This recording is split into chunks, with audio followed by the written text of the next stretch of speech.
सभी लोगों को वेरी वेरी गुड मॉर्निंग। तो कल की क्लास में हम लोग विश्व के सबसे बड़े महान भ्रंश के बारे में पढ़े थे, ठीक। और वर्तमान समय में देखा जाए उस महान भ्रंश की उपयोगिता क्या है ना, क्यों प्रासंगिक है, इतना ज़्यादा चर्चा का विषय क्यों है। क्योंकि उसी महान भ्रंश में ये देखा गया था कि विश्व का जो सबसे लंबा रेल मार्ग जो प्रस्तावित था, जो कि केप टाउन से लेकर के काहिरा तक था, उसी को विश्व स्तर पे जो निर्माणाधीन था उसको अब टेंडर को रोक दिया गया है। वो है ना, रोकने का कारण क्या था कि जो विवर्तनिकी घटनाएं हैं कि किस तरह से वहाँ पे लैंड है एक दूसरे के अपोजिट यानी खिसक रहे हैं, और जो भ्रंश था, भ्रंश का निर्माण दिन प्रतिदिन और बढ़ता चला जा रहा है ये, ठीक। और इसी समस्या को देखते हुए कि वहाँ की सरकार ने ये डिसीजन लिया कि इतना जो महंगा प्रोजेक्ट है उसको लगाना उचित नहीं है ये, ठीक। और इस वजह से उसको रोक दिया गया है। और इस वजह से देखिए एक कारण बन जा रहा है कि वर्तमान समय में इसकी प्रासंगिकता क्या है ये, ठीक। कहीं ना कहीं ये हमारे उपयोगिता अनुपयोगिता से कहीं ना कहीं प्रासंगिक है ये, ठीक। और इसीलिए हमारे अध्ययन का मूल विषय बना हुआ है। तो मतलब क्या है कि आप लोग भी क्या करें कि इस पर अधिक से अधिक रिसर्च करें, देखें ये सब चीज़ें, है ना। अध्ययन का एक विषय क्षेत्र है और यही कारण है कि महान भ्रंश से क्वेश्चन है अक्सर उठा रहा है, वहाँ के झीलों से संबंधित सारी चीज़ें, ठीक ना। क्योंकि उसी भ्रंश में देखा जाए विश्व की दूसरी सबसे गहरी भ्रंश झील आपकी स्थगित था। क्या नाम है उसका? टैंगानिका। क्या नाम था उसका? टैंगानिका झील था ये, ठीक है। और विश्व की दूसरी सबसे बड़ी मीठे पानी की झील भी वहीं पर थी, ठीक। अब उनका एरिया अगर बढ़ रहा है दिन प्रतिदिन तो ये सब क्या होगा कि गर्त और कहीं ना कहीं वो गहरा होता चला जाएगा, है ना। तो ये सब अध्ययन का मूल विषय बना हुआ है। जैव विविधताएं हैं वो सारी प्रभावित होंगी, ह्यूमन जनजीवन है वो सब प्रभावित होगा ये, है ना। तो ये सारे अभी तक तो नहीं है ना, क्योंकि भ्रंश से वो बिल्कुल सुरक्षित है, बीचों बीच है वो, ठीक। क्योंकि एक तरफ पूर्वी भ्रंश है और एक तरफ पश्चिमी भ्रंश है और दोनों भ्रंशों के बीच में आपका विक्टोरिया झील है वो, ठीक। हाँ, क्यूब झील है वहाँ पे है। भ्रंश अगर बढ़ेगा, है ना, तो बात की बात है ना, तो पूरा का पूरा क्षेत्र क्या होगा? जलमग्न होगा। एक तो ये हो सकता है, अगर और ज़्यादा बढ़ेगा तो पूरा एरिया क्या होगा? जलमग्न हो जाएगा ये, ठीक। आज जो देखिए हम लोग पढ़ना है विश्व का सबसे बड़ा मरुस्थल सहारा मरुस्थल, ठीक। तो हेडिंग डालते हैं हम लोग सहारा मरुस्थल।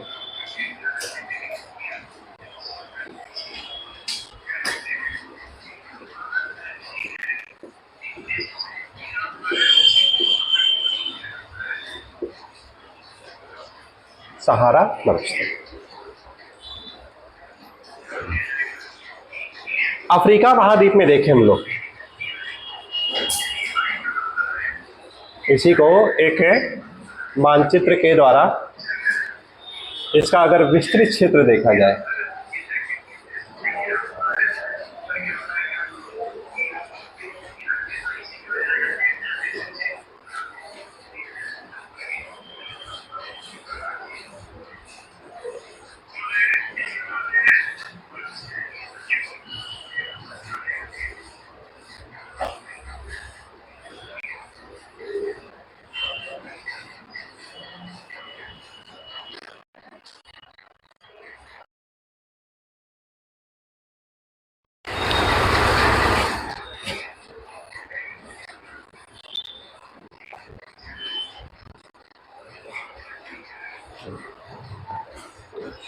तो मानचित्र में अगर इसको पूरा देखें हम लोग तो देखिए जो सबसे उत्तरी वाला भाग है ये, जहाँ पे भूमध्य सागर के साथ जो टच करते थे, एक था आपका इसमें मोरक्को एरिया, दूसरा था आपका अल्जीरिया वाला जो क्षेत्र था, तीसरा था आपका लीबिया वाला जो क्षेत्र है, ट्यूनीशिया, हाँ, एक था आपका ट्यूनीशिया, और उसके बाद है लीबिया, और फिर इसके बाद है आपका इजिप्ट। ये सब थे जो इसके तट वाले क्षेत्र थे ये। तो इन तटीय क्षेत्र में जो जलवायु पाई जाती है, किस प्रकार की जलवायु पाई जाती है? तो उत्तर क्या होगा? भूमध्य सागरीय। भूमध्य सागरीय जलवायु पाई जाती है। और इसी भूमध्य सागरीय जलवायु को जो कोपेन महोदय ने जो डिनोट किया था, किस अक्षर के द्वारा डिनोट किया था? C S. सी का मतलब है मध्य अक्षांश वाले जो क्षेत्र है वो, और एस का मतलब क्या होगा? समर ड्राई, और विंटर क्या होगा? वाटर, है ना, रेनफॉल से रिलेटेड। ठीक, तो इसी को सी एस अक्षर के द्वारा डिनोट किया था। विश्व में जहां जहां पर पाई जाएगी तो वहां पे इसको सी एस अक्षर के द्वारा डिनोट करेंगे। कोई भी देश नाम करके दे सकता है, जैसे पूछ लिया कि अलेक्जेंड्रिया में किस प्रकार की जलवायु पाई जाएगी, तो क्या उत्तर बताएंगे आप लोग? C S. सिदरे की खाड़ी में किस प्रकार की जलवायु पाई जाएगी, तो उत्तर क्या होगा? सी एस प्रकार की जलवायु पाई जाएगी। ट्यूनीशिया में किस प्रकार की जलवायु पाई जाएगी? C S. ठीक, मोरक्को के उत्तरी भाग में कौन सी जलवायु पाई जाएगी, तो उत्तर क्या होगा? C S. तो अगर आपको देखिए मैपिंग के द्वारा है तो आसानी से क्या होगा? पूरा इसका उत्तर आसानी से दे सकते हैं। यानी इससे क्या होगा कि क्लाइमेट पे आपकी बढ़िया से पकड़ हो जाएगी, है ना। मैपिंग का एक चीज है कि हर चैप्टर से जितने भी यूनिट है, हर यूनिट से इसका कोरिलेशन है वो। हाँ, पश्चिमी विक्षोभ यही आपके हैं, ठीक, यही से आपकी उत्पत्ति होती है। ठीक, अब इसी के साउथ वाला अगर पोर्शन देखेंगे,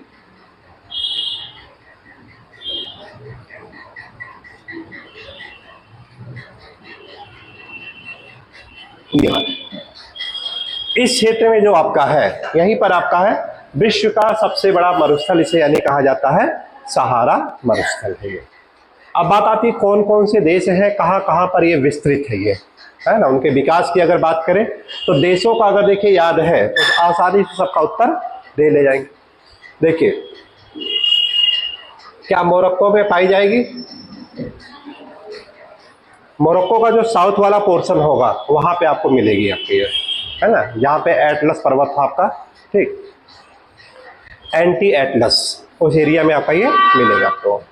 मोरक्को की बात कहें तो अल्जीरिया में क्या पाई जाएगी, तो बोलेंगे यस, अल्जीरिया में सर मिलती है ये, जो बिल्कुल मध्य और दक्षिण वाला जो पोर्शन है उस एरिया में आपका इस प्रकार की जलवायु देखने को मिलेगी।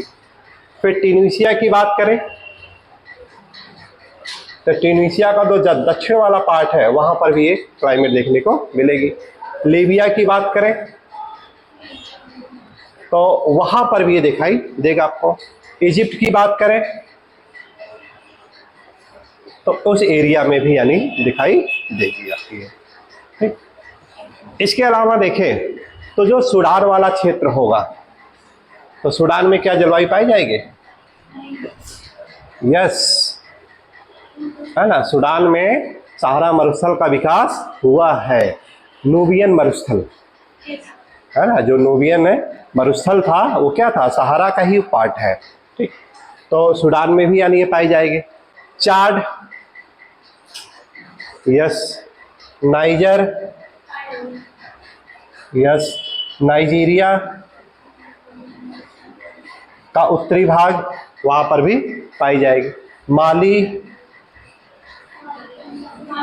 माली में भी पाई जाएगी। और मारिटानिया। अब सब देखिए क्या हो रहा है कि आसानी से वो देश के बारे में आपको पता है, उसका लोकेशन भी आपको पता चल जा रहा है, सारा चीज, है ना। ये सब देश यहाँ पर स्थित है, ठीक। तो इन सब क्षेत्रों में क्या है आपका, ये सारी जलवायु पाई जाएगी। कोपेन की बात करें, है ना, तो कोपेन देखिए क्या बताते हैं इसके बारे में कि जो मरुस्थलीय क्षेत्र होते हैं वो कर्क रेखा और मकर रेखा के सहारे विस्तृत है। वो जाहिर सी बात है, देखिए कि यहाँ से आपकी कर्क रेखा भी गुजर रही थी, है ना, यहाँ से कर्क रेखा भी गुजर रही थी। किन किन देशों से गुजर रही थी? वेरी गुड, पश्चिमी सहारा से गुजर रही थी, मारिटानिया, माली, अल्जीरिया, लीबिया और उसके बाद मिस्र।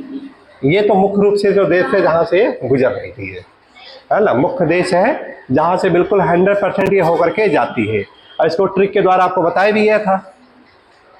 मिश्रा जी की बिटिया है, नाम उनका क्या है, रिया है, और क्या काम करती है, माली का काम करती है, और मार करके टंगरिया उनका तोड़ दिया, फिर लकड़ी के सहारे से फिर वो जा रही। एक आपको क्रम भी देखिए मिल गया आपको। मिश्रा जी से करिएगा, मिश्रा जी की बिटिया लीबिया, फिर अल्जीरिया, रिया नाम की लड़की है, माली यानी फूलों का काम करती थी वो, और मार के टंगरिया गार्डन ने उनका तोड़ दिया, और इस प्रकार वो लकड़ी के सहारे से फिर वो जा रही थी। आपको ये याद भी हो जाएगा ये, ठीक। तो इनका हाँ बता रहे, ठीक है। फिर इसके बाद देखिए कुछ ना कुछ है आपको जो सीमांकन भी कर रही है ना। एक सीमांकन क्या करती है, नाइजर का भी करती है, और दूसरा क्या, चाड, और दूसरा क्या है, चाड। ये थोड़ा सा इसको भी ध्यान में रखे रहिएगा, ठीक, कि यहाँ से यानी सीमा बनाते हुए ये निकल रही। तो ये तो देश ऐसे हैं जहाँ से मूल रूप से गुजर रही है, लेकिन यहाँ पर क्या है, सीमांकन के रूप में करती है। तो अगर दे दिया जाए कि किन की सीमा बनाती है, तो वहाँ पे ये देश अपना वो आपको वहाँ पे लिख सकते हैं, इन देशों के साथ सीमा के साथ वो गुजरती है, ठीक। अब देखिए कोपेन जो बताते हैं मजेदार बात यहाँ पे, कि जो मरुस्थलीय क्षेत्र होते हैं जहाँ पे जलवायु पाई जाती है, तो उसी को उन्होंने जो नाम दिया था बी अक्षर के द्वारा डिनोट किया था। उसको क्या नाम दिया था, बी एफ, कैपिटल बी, क्या था, कैपिटल बी नाम दिया गया था। अब मरुस्थल देखिए थे दो तरह के थे, एक थे शीत कटिबंध वाले मरुस्थल थे, और दूसरे क्या थे, उष्ण कटिबंधीय वाले थे। यानी एक है जो कि हॉटेस्ट गर्म होगा, और एक कैसा होगा, कोल्डेस्ट यानी ठंडा होगा। यानी जो उच्च अक्षांशों पर पाए जाएंगे वो कैसे होंगे, ठंडे होंगे, और जो कर्क मकर रेखा के सहारे पाए जाएंगे वो कैसे होंगे, गर्म होंगे। तो इस प्रकार इन्होंने फिर क्या किया कि उनको दो उपभागों में डिवाइड कर दिया। एक है जो कि उष्ण कटिबंधीय क्षेत्र थे, उसको स्मॉल एच के द्वारा कर दिया। एक था जो कि ठंडे क्षेत्र के संबंधित थे, शीत कटिबंध से रिलेटेड, उसको यानी के यानी कोल्ड से कर दिया।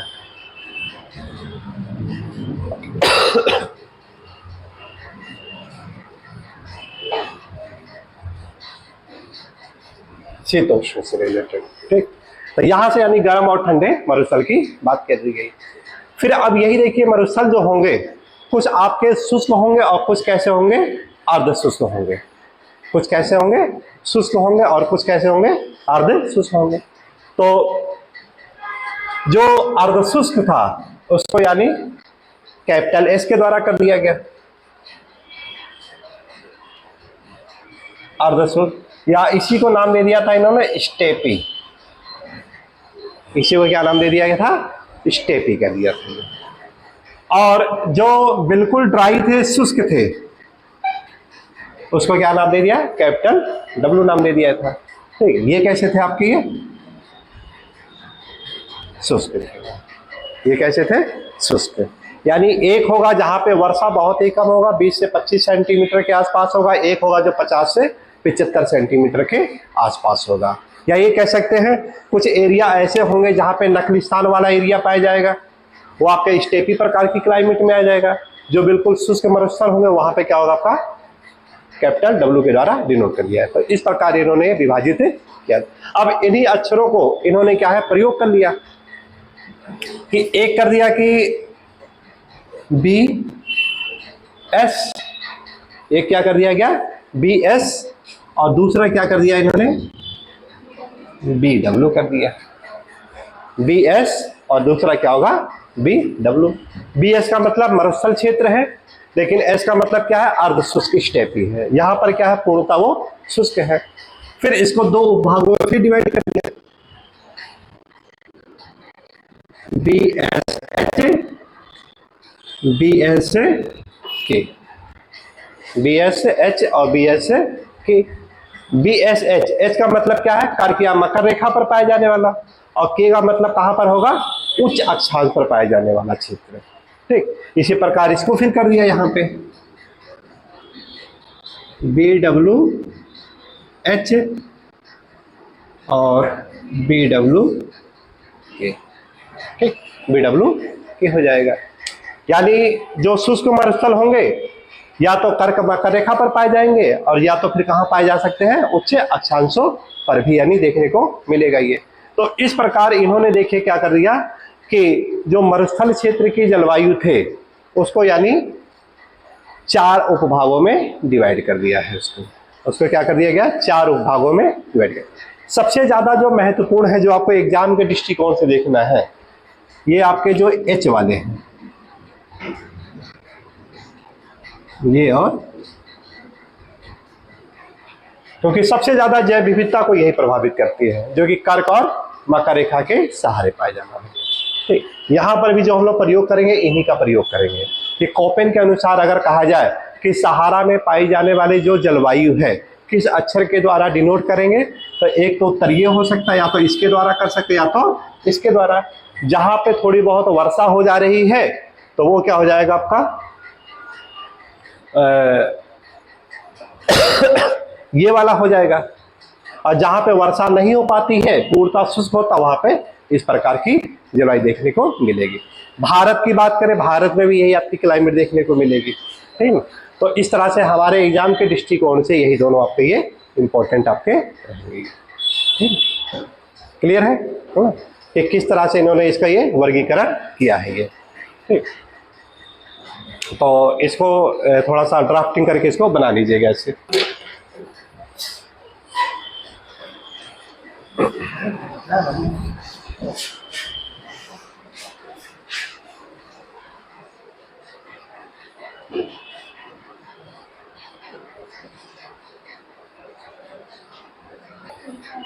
चलिए, तो यहां से देखिए क्या हुआ कि किस प्रकार हम लोगों ने कि जो मरुस्थलीय जलवायु क्षेत्र था कोपेन के साथ को रिलेशनशिप किया है। तो कोपेन के अनुसार अगर देखा जाए यहाँ पे जो पाई जाने वाली जो जलवायु क्षेत्र होगा, तो जो पश्चिम वाला जो क्षेत्र होगा वहां पे किस प्रकार की जलवायु देखने को मिलेगी, तो उत्तर क्या होगा, उस एरिया में आपको BWH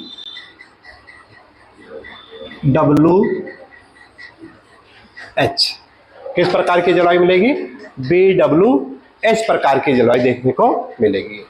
और जो पूरब वाले क्षेत्र होंगे जहां पे नकली स्थान पाए जाते हैं, आर्द्र भूमियां पाई जाएगी जहां पे, वहां पे देखिए किस प्रकार की जलवायु पाई जाएगी, BSH प्रकार की जलवायु देखने को मिलती है। फिर बात आती है इसमें कौन कौन से मरुस्थलीय क्षेत्र आते हैं। तो मारिटानिया वाला जो क्षेत्र है, ठीक, या पश्चिमी सहारा वाला जो क्षेत्र है, वहां पे जो पश्चिमी सहारा मरुस्थल है वो पाया जाएगा इस एरिया में, पश्चिमी सहारा मरुस्थल। लीबिया की बात करें तो लीबिया का मरुस्थल कौन सा मरुस्थल है, लीबिया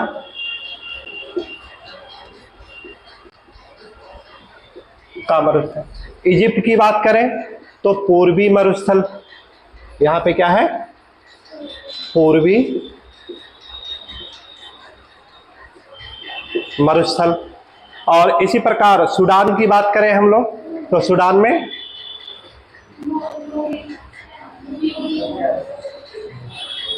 नूबियन मरुस्थल।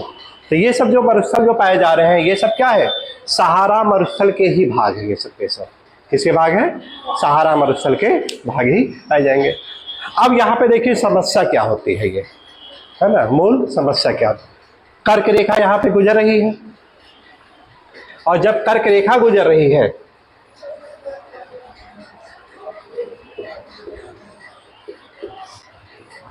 तारीख कब है, 21 जून।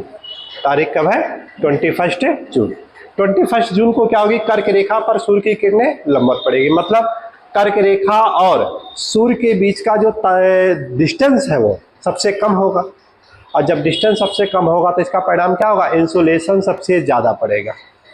क्या होगा, इंसुलेशन सबसे ज्यादा, मतलब यहाँ पे टेम्परेचर क्या होगा, काफी ज्यादा मात्रा में पाया जाएगा। टेम्परेचर इतना ज्यादा पाया जाएगा कि इसी क्षेत्र में आपका विश्व का सबसे अधिक तापमान वाला क्षेत्र पाया जाता है। क्या नाम है उसका, अल्जीजिया। किस देश में है? लीबिया, ठीक है, कहाँ पे है, लीबिया। तो अल्जीजिया क्षेत्र,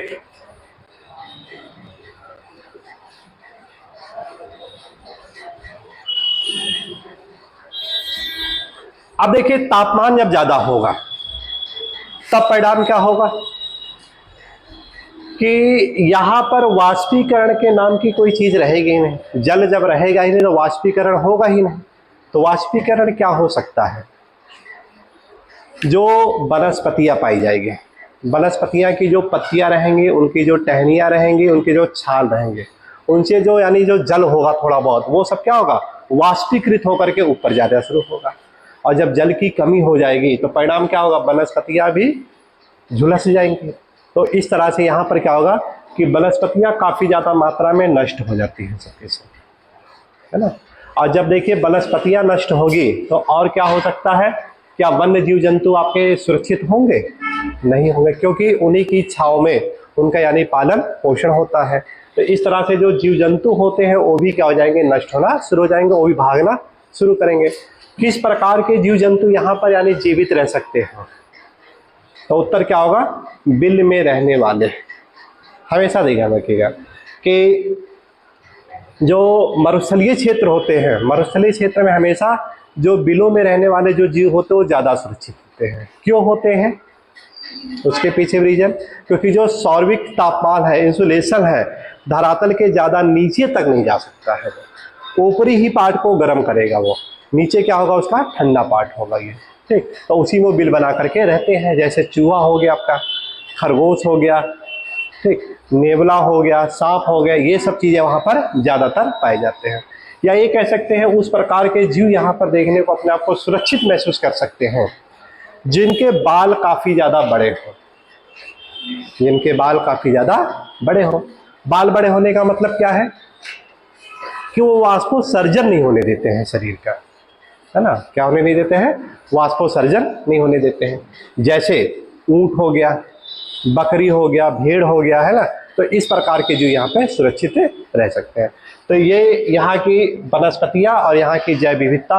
वनस्पतियों में देखें तो वैसी वनस्पतियाँ ज़्यादा पाई जाएगी जो धरातल के नीचे काफ़ी लंबी गहरी गहरी जड़ें, जिनकी कि पानी की कमी हो तो जड़ों से पूर्ति कर ले, या जिनकी छाल काफ़ी ज़्यादा मोटी हो, वाष्पीकरण ज़्यादा ना हो पाए, या एक ऐसे थे जिनकी पत्तियां काफी छोटी छोटी हो, यानी फोटोसिंथेसिस की क्रिया कम हो पाए, ठीक, या कटीले वनस्पतियां हो। तो ये सारी चीजें यहाँ पे देखने को मिलती है। ये सब इनकी मूल विशेषताएं यानी यहाँ पे पाई जा रही है, ये सब के सभी, ठीक।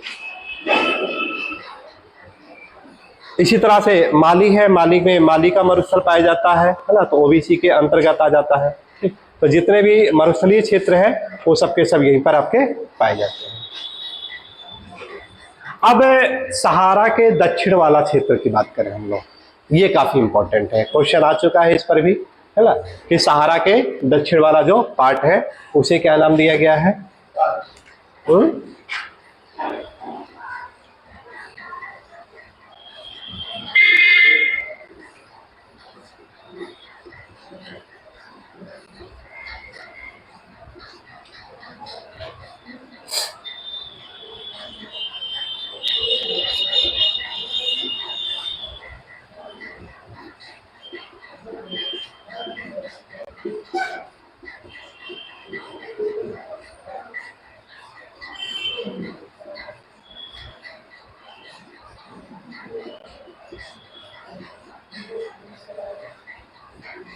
ये वाला जो क्षेत्र है इसे कहा जाता है साहिल क्षेत्र, कहा जाता है इसे।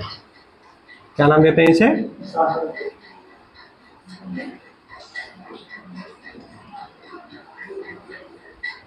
साहिल क्षेत्र। मतलब क्या है कि अगर इस तरह से इसका एक हम लोग नेचुरल वर्गीकरण है तो भूमध्य रेखीय भूमध्य सागरीय जलवायु वाला क्षेत्र, मरुस्थलीय क्षेत्र, और फिर क्या हो जाएगा आपका साहिल क्षेत्र, या कहते हैं सवाना क्षेत्र कहते हैं इसी को। इसे क्या कहते हैं हम लोग? सवाना क्षेत्र भी कहा जाता है इसी को। साहिल का बात आती है, साहिल का मतलब क्या है ना? तो नाम तो देखिए बहुत पहले सुना हुआ था कि उस समय की बात है कि जब हम लोग 10th 11th में पढ़ते थे और वही 16वां साल था और उसमें एक गाना बहुत ज़्यादा चर्चित में हुआ था, वो 16 बरस की बाली उम्र को सलाम। और उसी में देखिए एक लाइन है इसमें, साहिल के रेत पर, है ना, साहिल के रेत पे लहरा उठा जो दिल, सागर में उठने वाले उस लहर को सलाम, है ना, इन मस्त आंखों की गहरी की झील से जिसने हमें डुबोया उस भंवर को सलाम। तो उसमें एक वर्ड आया था आपका साहिल क्षेत्र। तो तब देखिए साहिल का मतलब नहीं समझ में आता था, साहिल क्या चीज़ है, कुछ और हम लोग अंदाजा लेते थे, है। तो तब की सोच कुछ और थी और वर्तमान की कुछ अब और हो गई। अब यहाँ पे देखिए साहिल का मतलब क्या है? किनारा है, ये तट क्षेत्र है। साहिल का मतलब क्या होता है? किनारा या तट क्षेत्र। ठीक, कि सहारा मरुस्थल के जो किनारे वाला जो क्षेत्र होता है उसी को नाम दिया गया है साहिल क्षेत्र कहा गया है। ये क्षेत्र में क्या होता है कि ये सवाना वाला क्षेत्र होता है। ये क्षेत्र है वनस्पतियों से बिल्कुल वीरान क्षेत्र है, लेकिन जो साहिल वाला क्षेत्र है ये कैसा है? वनस्पतियों से पूरा परिपूर्ण एरिया है, वनस्पतियों से काफी ज्यादा भरा हुआ है। तो अब देखिए जब यहाँ पे वनस्पतियां काफी ज्यादा मात्रा में होगी तो क्या होगा? यहाँ के जो लोग होंगे वो लोग क्या करेंगे? इस क्षेत्र में आएंगे, पशुओं को चराएंगे, है ना, पशुओं को चराएंगे, वनस्पतियों को काट के ले जाएंगे खाना पीना के लिए, ईंधन के रूप में। ठीक, एग्रीकल्चर से रिलेटेड उसका विदोहन करेंगे सारा चीज। तो इस प्रकार धीरे धीरे देखिए क्या हो रहा है, जो साहिल क्षेत्र है वो आपका निर्जन यानी विहीन होता चला जा रहा है। यही तो हुआ कि अगर किसी क्षेत्र पर वनस्पतियां हैं और अचानक क्या होगा, जीव जंतु और मनुष्य अगर उस एरिया पर काफी ज्यादा तेजी से अटैक कर दिए, उसका यानी विदोहन करना शुरू कर दिए, वहाँ के जो भौतिक नेचुरल चीज है, तो कुछ समय के बाद ही वो क्या होगी, सब के सब नष्ट होना शुरू हो जाएगा। और जब नष्ट होना शुरू होगा तो परिणाम क्या होगा धीरे धीरे, कि ये भी क्या होगा, मरुस्थलीकरण के अंतर्गत कहीं ना कहीं आपका तब्दील हो जाता है ये। तो आज वर्तमान में देखिए क्या हो रहा है कि जो साहिल क्षेत्र है धीरे धीरे मरुस्थलीकरण की तरफ बढ़ रहा है। ये किसकी तरफ बढ़ रहा है? ये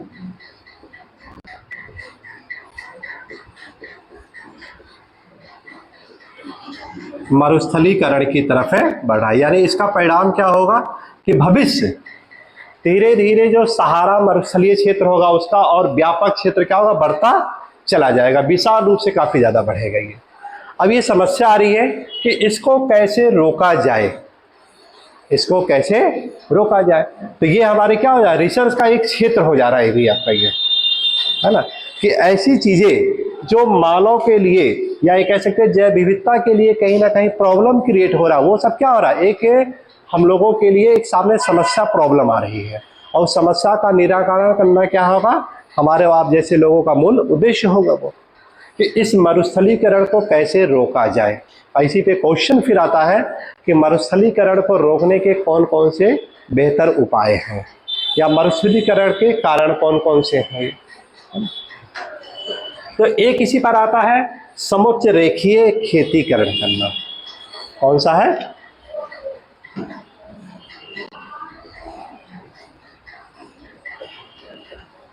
समुच्च रेखीय, या उसी कहते हैं कंटूर लाइन कहते हैं। क्या कहते हैं? Contour line.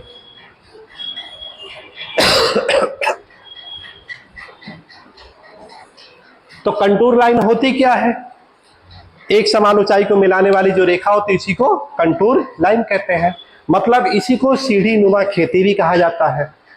इसे क्या कहते हैं? सीढ़ी नुमा खेती कहते हैं, कि समान ऊंचाई के करके उसको एक लेवल एरिया कर दिया जाए, फिर अगली जो ऊंचाई है उसको एक लेवल एरिया कर दिया जाए, फिर अगली ऊंचाई हो एक लेवल एरिया कर दिया जाए, यानी सीढ़ी पे सीढ़ी, सीढ़ी पे सीढ़ी बनाते चले जाए हम लोग। तो इस प्रकार क्या होगा, ये समुच्च रेखीय या कंटूर लाइन जो खेतीकरण होगा, इससे क्या होगा कि मृदा का अपरदन यानी कम होगा। मृदा का अपर्दन, क्योंकि इसी एरिया में क्या है, मरुस्थल आपके पर्वत भी पाए जाते हैं। तो जहाँ जहाँ पर्वत है वहाँ पे क्या कर सकते हैं हम लोग, समोच्च रेखा या कंट्रोल लाइन की यानी खेती कर सकते हैं। फिर बात आती है पशु चरण।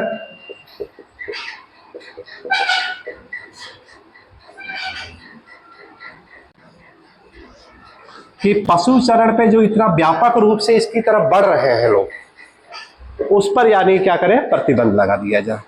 क्यों किया जाए? क्योंकि जो ये पशु जो होते हैं ओपन यानी फील्ड में इस तरह से दौड़ते हैं, और उनके जो खुर होंगे, तो खुर से क्या होगा, मिट्टियां ढीली होंगी।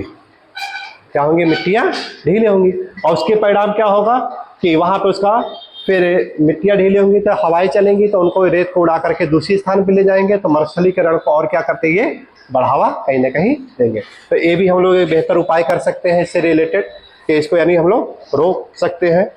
फिर इसके बाद है यहाँ पे जो पाई जाने वाली जो मैदानी क्षेत्र, यहाँ पे अवनालिका होती है।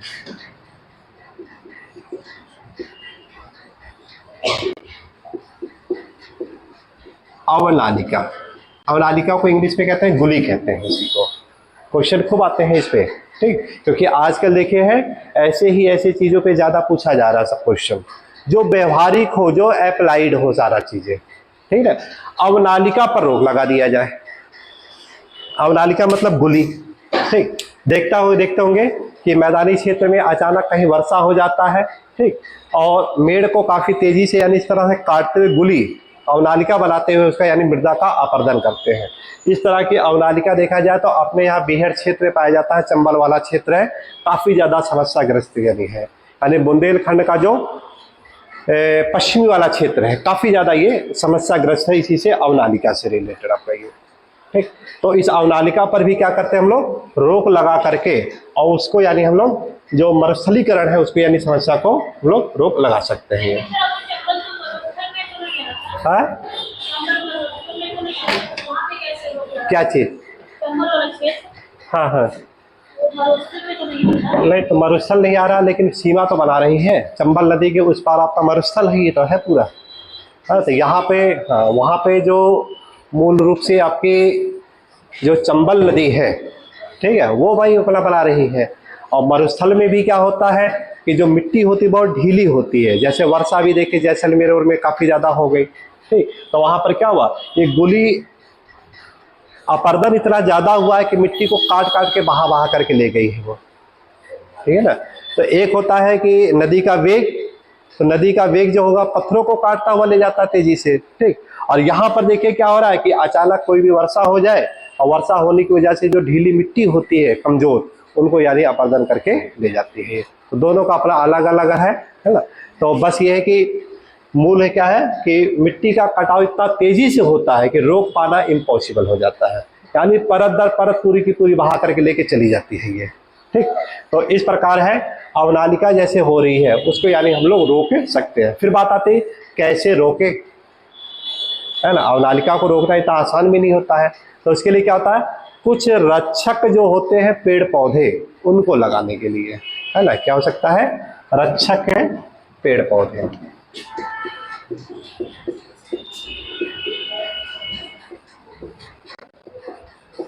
रक्षक पेड़ पौधे का मतलब क्या होता है कि जो कटीले वन होते हैं, क्योंकि इस एरिया में कटीले वन ही पाए जाएंगे, तो वहां पर जगह जगह पे हम लोग क्या करते हैं, जहां पे देख रहे हैं कि अवनालिका अपर्दन ज्यादा हो रही है, कहीं पर रेत का भाग ऊपर उठा है, कहीं पर कम है, तो या तो हम लोग कंटूर फार्मिंग कर दें, या तो उस एरिया में क्या होगा कि इनको यानी पशुचरण की समस्या है उसको रोक दें, या तो अवनालिका को रोकने का प्रयास करें, उसी लिए क्या करेंगे, रक्षक पेड़ यानी पौधे लगा दें, मतलब कटीले वन लगा दें। और कटीले वन क्या करेंगे कि उनकी जो जड़ें होंगी उनको काफी तेजी से मजबूती से बांधे रखेंगे ये, ठीक। तो ये यानी चीजें हैं जिस वजह से मरुस्थलीकरण को हम लोग रोक सकते हैं, ये बेहतर एक उपाय हो सकता है ये, ठीक। तो इसको इतना पहले नोट कर लेते हैं, फिर आगे चलते हैं हम लोग।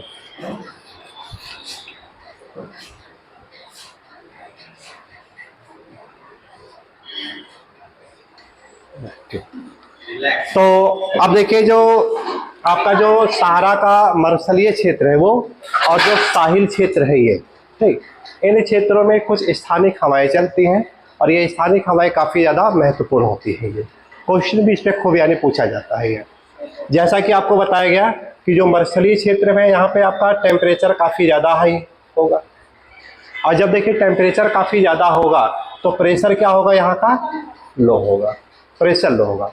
लेकिन इसी की सापेक्ष इस एरिया में देखा जाए तो भूमध्य सागर में क्या होगा, इसकी अपेक्षा टेम्परेचर क्या होगा, कम होगा, टेम्परेचर क्या होगा, कम होगा, ठीक। और प्रेशर क्या हो जाता है यहाँ पे अधिक हो जाता है। तो हवाएं देखिए सामान्यतः क्या चलनी चाहिए, हाई प्रेशर से लो प्रेशर की ओर चलना चाहिए, हाई प्रेशर से लो प्रेशर की ओर चलना चाहिए। तो यहां से हवाएं देखिए क्या होगा, इस तरफ की ओर ऐसा चलना शुरू कर देती है।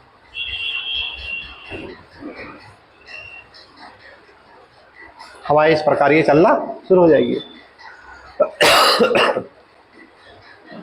और जब देखिए हवाएं इस प्रकार चलना शुरू हो रही हैं, फिर फेरल का नियम का अनुसरण करेगी कि उत्तरी गोलार्ध की हवा है तो किधर की ओर यानी मुड़ेगी, वो उत्तरी गोलार्ध की हवा है तो दाहिनी ओर मुड़ जाती है। तो इस प्रकार यहाँ से देखिए जो हवाएं होंगी वो ऐसे यानी ये चलना शुरू हो जाती है।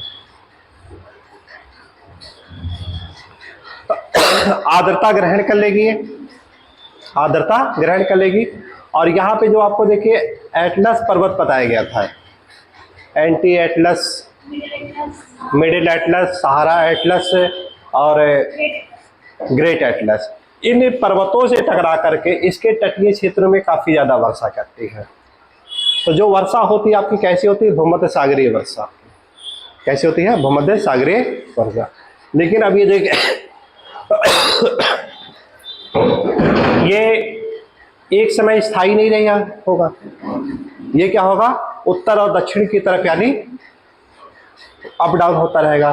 पेटियों का क्या होगा, खिसका होता रहेगा। गर्मी के समय में देखिए क्या होगा, जब सूर्य की किरणें 21 जून को कर्क रेखा पर आ जाएगी तब ये वाली बेल्ट यानी और उत्तर की तरफ खिसक जाएगा, ये बेल्ट क्या होगा, और उत्तर की तरफ खिसक जाएगा। और यहाँ वाला जो बेल्ट है ये खिसक करके और आगे की तरफ चला जाता है। तो मतलब क्या होता है, यहाँ का एक लो प्रेशर बन जाना, और लो प्रेशर बन जाना तो परिणाम जो हवाएं होती यहाँ से उठना शुरू हो जाएगी और आगे की तरफ ये बढ़ना शुरू हो जाएगी, ठीक। और जब इस तरह से होती है तो इन्हीं हवाओं को कहा जाता है यहाँ पे अलग अलग उपनाम से जाना जाता है। ये जब देखिए ये हवाएं चलती है गिबली में, है ना, कहाँ पे चल रही है, तो सॉरी लीबिया, लीबिया में, ठीक। तो लीबिया में इसी को क्या नाम दिया जाता है,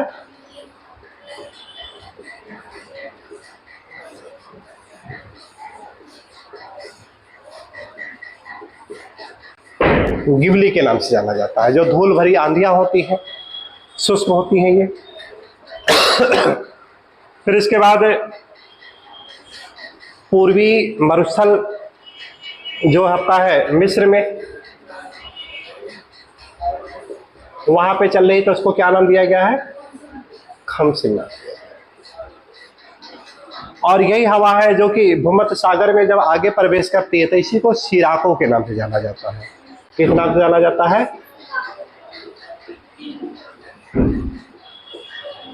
सिराको के नाम से जाना जाता है, जो कि आगे चल करके इटली, और इटली में जो आपके एपेनाइन पर्वत है उनसे टकरा करके वर्षा करती है, आल्पस पर्वत उनसे टकरा करके वर्षा करती है। तो वहां पर क्या होगा कि ये जो गर्म हवाएं होती है वहां पे लाल रक्त वर्षा करती है वो, ठीक।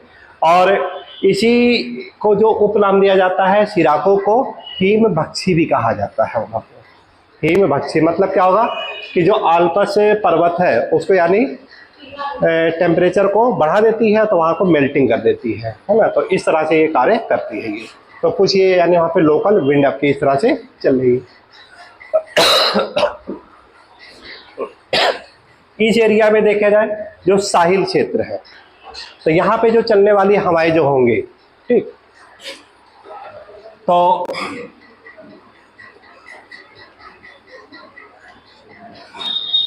अब देखिए हो कैसे रहा है इसका, भूमध्य रेखा यहाँ से गुजर रही थी, है ना, भूमध्य रेखा इस एरिया से गुजर रहा था। तो भूमध्य रेखा पर देखिए आपका क्या बनता है, निम्न वायुदाब क्षेत्र बनता है यहाँ पे, है ना। Low pressure equatorial, low pressure क्षेत्र होता है। लेकिन जून के महीने में ये क्या होता है, खिसक करके उत्तर की ओर चली जा रही है, यानी जो लो प्रेशर यहाँ बनता था वो लो प्रेशर अब यहाँ पे बन रहा था ये। तो अब यहाँ से देखिए क्या होता है, जो भूमध्य रेखीय क्षेत्र होता है, तो यहाँ से एक हवा इधर की तरफ चलती है, एक हवा इधर की तरफ चलती है। तो ये जो इक्वेटोरियल लो प्रेशर है बेल्ट, वो यहाँ पे बन गई। तो इसकी एक बेल्ट है जो कि उत्तर की तरफ चली जा रही है, जो कि इस लोकल विंड के नाम से चली जा रही है। दूसरी है जो वो इस एरिया के ऐसे यानी चलेगी। क्लियर हो रहा है सारा चीज कि किस तरह से पेटियों का खिसकाव हो रहा है और स्थानिक पवनों की उत्पत्ति होती है। और जब ये हवाएं चल रही है यहाँ पे लोकल विंड, इसी को यानी यहाँ पे डॉक्टर विंड के नाम से जाना जाता है। इसी को हरमट्टन, इसे क्या कहते हैं हम लोग, हरमट्टन। तो साहिल क्षेत्र में जो चलने वाली हवाएं होती है वो कौन सी होती है आपकी, हरमट्टन होती है।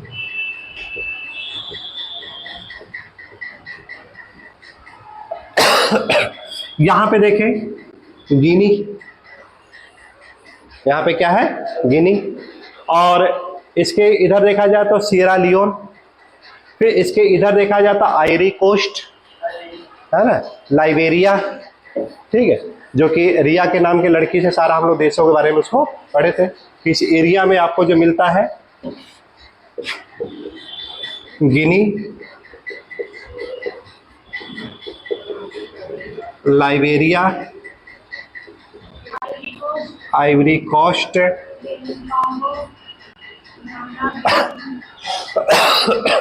इन क्षेत्र में देखिए क्या होता है कि जो हवाएं चलती हैं तो यहाँ पे उमस काफी ज्यादा होती है। ये क्यों उमस होती है, क्योंकि समुद्र का तट का किनारा, आर्द्रता और तापमान, तो इस वजह से क्या होता है, उमसता और ज्यादा बढ़ जाती है। जब उमसता बढ़ जाती है तो इनके लिए समस्या हो जाती है। तो अब यहाँ से जो आने वाली जो गर्म हवाएं होती हैं ये क्या करती है कि यहाँ की आर्द्रता को कम कर देती है, यहाँ की आर्द्रता को क्या कर देती है, कम कर देती है। और जिसके परिणाम जो उमस हो रही थी, है ना, उस उमस को क्या करती है, कम करने का प्रयास करती है। और जब उमस कम हो जाती है तो उससे क्या होगा, उनको राहत मिलती है। वो उससे क्या होता है, राहत मिलती है। जैसे उदाहरण देखा जाए कि जो जून और जुलाई का महीना होता है उसमें आर्द्रता ज़्यादा होती है और टेम्परेचर भी ज़्यादा होती, उमस ज़्यादा होती है, हवा काम नहीं करती है। लेकिन वहीं पे दूसरी ओर देखा जाए तो क्या होगा कि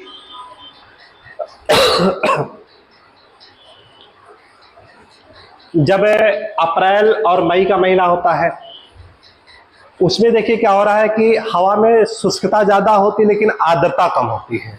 और जिस वजह से परिणाम क्या हो रहा है वहाँ पे कि वो हवा आपके लिए राहत होती है ना। कूलर भी देखिए उसमें इतना बढ़िया हवा देता है कि बहुत राहत मिलती है ये, ठीक। तो वही काम देखिए करता है यहाँ पे कि ये जो डॉक्टर हरमट्टन है यहाँ की आर्द्रता में कमी ले आती है, शुष्कता बढ़ा देती है। और इससे क्या होगा कि जो आइवरी कोस्ट था, जिसे हाथियों के दांत के लिए जाना जाता था, ये हाथियों के दांत, विश्व में सबसे ज़्यादा जो हाथी आपके हैं, हाथियों का जो व्यापार किया जाता है, ठीक है, तो वो कहाँ पे, आइवरी कोस्ट में किया जाता है। बताया जाता है कि यहाँ के जो दांत होते हैं सोने से भी ज़्यादा कीमती, इतना ज़्यादा, है ना। उसका लॉकेट बनाया जाता है, इस तरह से लोग पहनते हैं, ठीक।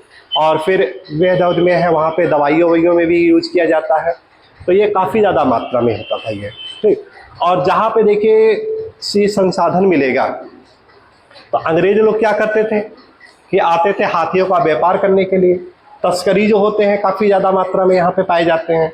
लोग हाथियों को मार करके उनके दांतों को लाखों लाखों रुपए में बेच देते हैं, सब चीज़ कई लाखों में। तो जब अंग्रेज लोग आते थे यहाँ पे व्यापार करने के लिए एक समूह के रूप में, अपना यहाँ से चले और ये एक तटीय किनारा होते हुए बिल्कुल इस तरह से चले आए हुए पोस्ट। तो उनको तो पता था कि ठंडे प्रदेश के लोग हैं, सब तो बच पाएंगे नहीं, अंततः इनमें से 50 से 60% यानी मर जाना है सबको। तो अब मर जाएंगे तो डेड बॉडी तो लेके जाएंगे नहीं उतनी दूर, क्योंकि ले जाते ही तब तक खराब हो जाएगा वो डेड बॉडी। तो क्या करते थे कि यहीं पर उनको यानी उनको कब्र में गाड़ दिया जाता था। तो इतना टाइम ना लगे, कब्र पहले से ही वो कब्र बना करके तैयार रखे रहते थे, है ना, बना बनाया। ठीक, तो इसीलिए यानी इसे कहा जाता है श्वेतों की कब्र कहाँ पर है, तो इसी एरिया में है ये श्वेतों की कब्र। ठीक है, कहाँ पे है, यहीं पे आइवरी कोस्ट में आपकी पाई जाती है, ये काफ़ी ज़्यादा मात्रा में है ये। ठीक, और जब अंग्रेज लोग आते थे, जब हार्मट्टन हवाएं चलती थी तो इनको बहुत राहत देती थी, तो ऐसा लगता है डॉक्टर आया डॉक्टर आया, इसीलिए इसको डॉक्टर विंड के नाम से भी जाना जाता है। यही हवाएं जो और होती हैं जो शुष्क होती है, अलग अलग स्थान पे अलग अलग नाम से जानी जाती है। इसी प्रकार ऐसे हबूब, ये कहाँ पर जानी जाती है, हबूब सूडान में है ये कहाँ पे है, हबूब कहाँ पे है, सूडान के क्षेत्र में आपकी पाई जाती है ये। तो हार्मट्टन का ही आपका ये नाम है जो कि यहाँ पे देखने को मिल रही है। फिर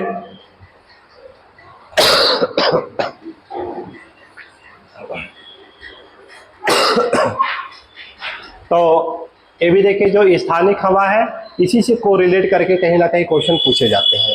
इसकी उत्पत्ति कैसे होती है, तो उसका रीजन हम लोग देखा, जो इक्वेटोरियल लो प्रेशर होती है वो खिसक करके कहाँ चली जा रही है, कर्क रेखा के आसपास यानी चली जा रही है। और जो दोनों गोलार्धों की जो हवाएं थी, ठीक है, उन्हीं हवाओं को यानी वहाँ पर लोकल विंड के नाम से अलग अलग नाम से जाना जाता है। एक है जो कि चली जाती है रक्त वर्षा के रूप में है, एक है डॉक्टर विंड की तरफ यानी इधर की तरफ चली जाती है ये। ठीक, तो ये यहाँ की लोकल हवाओं से कोरिलेटेड है, तो इसको भी इसको नोट कर लेते हैं।